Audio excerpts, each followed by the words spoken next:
ఈరోజు వంటింట్లో బాగా ఉపయోగపడే ప్రతి వంటకి వాడుకునే 3 రకాల పొడులను చూపించబోతున్నాను.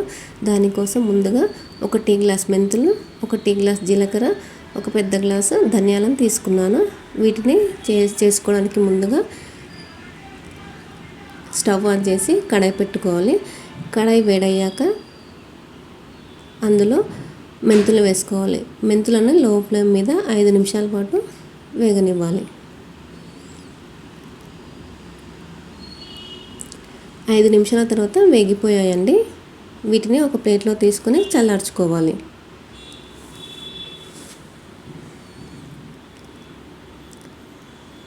నెక్స్ట్ అదే ప్యాన్లో ధనియాలను కూడా వేసుకోవాలి. వీటిని కూడా లో ఫ్లేమ్ మీద 5 నిమిషాల పాటు వేగనివ్వాలి. 5 నిమిషాల తర్వాత ఇవి కూడా వేగిపోయాయి. వీటిని ఒక ప్లేట్లో తీసుకొని చల్లారనివ్వాలి. నెక్స్ట్ అదే ప్యాన్లో జీలకర్రను కూడా వేసుకోవాలి. జీలకర్ర వేయించుకోవడానికి ఎక్కువ టైం పట్టదండి, జస్ట్ 2 మినిట్స్ సరిపోతుంది. ఇవి వేగిపోయిన తర్వాత వీటిని కూడా ఒక ప్లేట్లో తీసుకొని చల్లార్చుకోవాలి.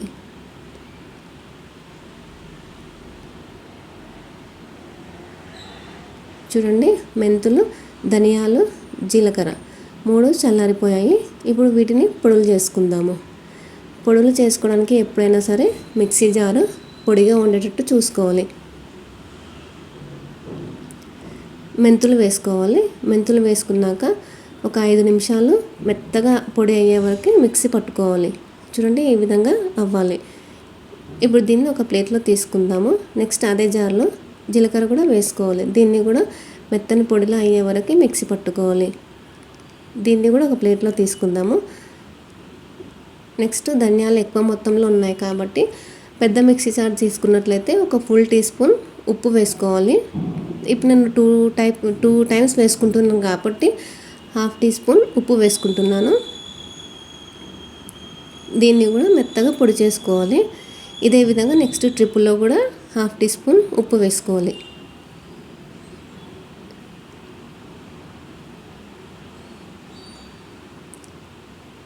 చూడండి, 3 రకాల పొడులు రెడీ అయిపోయాయి.